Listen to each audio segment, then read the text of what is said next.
Let's make an apple pie. Gotta gather up the ingredients. I used a selection of apples. First thing I do is make the pie crust. So measure some flour, sugar, salt, mix it up. Then I'm going to chop up some cold butter, very important, it has to be cold, straight from the fridge, and put it into the flour mixture. Then I'm going to mix it with my hands. This took forever.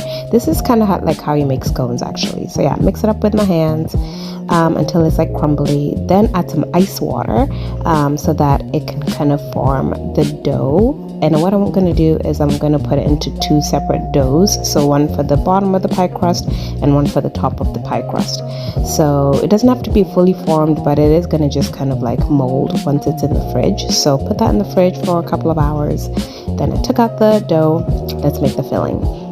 First, I'm making the sauce for the apple pie. So melt some butter, add some flour into it, and just whisk it while it's warming up and simmering. Then I'm going to add some sugar into the mixture and mix that in and a bit of water, and it's going to create this really nice, like tasty, syrupy sugar. Next thing I'm doing is prepping my apples. I'm trying to do that thing like they do in Sleepless in Seattle, where like she peels the apple all in one go, and I think I almost did it. That was fun. I didn't do that for all the apples, but I was just like, let me see if I can do that. So yeah, and then chop up the apples. I used a mixture. Mostly Granny Smith are the best to use for apple pies because they're a bit tangy, so try not to use sweet apples for this. Then I'm going to roll out the dough pastry. So make sure to use some flour just so that your rolling pin doesn't stick to the dough, and roll it all out. I have a bit of an oval shaped dish, so my pie will be oval shaped. And then yeah, just plunk it in there and you can see it fits nicely. Then I'm gonna do the magic to the apples. So I'm gonna add a ton of cinnamon and nutmeg, mix it up with my hands, and then I'm gonna put in the mixture that I had made earlier, the saucy mixture.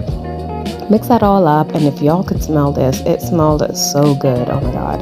Then I'm going to transfer it into the pastry dish, and I kind of make sure to put it mostly in the middle so that it doesn't like, because otherwise the edges won't seal.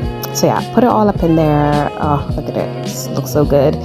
And then the next step is to do the kind of woven shape with the rest of the dough. So this took a while to figure out, but I eventually got it. And then I'm just going to seal the edges with my fingers, just creating a cute little pattern, super easy. And then I'm going to do an egg wash on top, which actually will give it a really gorgeous golden color once it's done. And then pop it in the oven for about an hour, and then boom, look at that, gorgeous.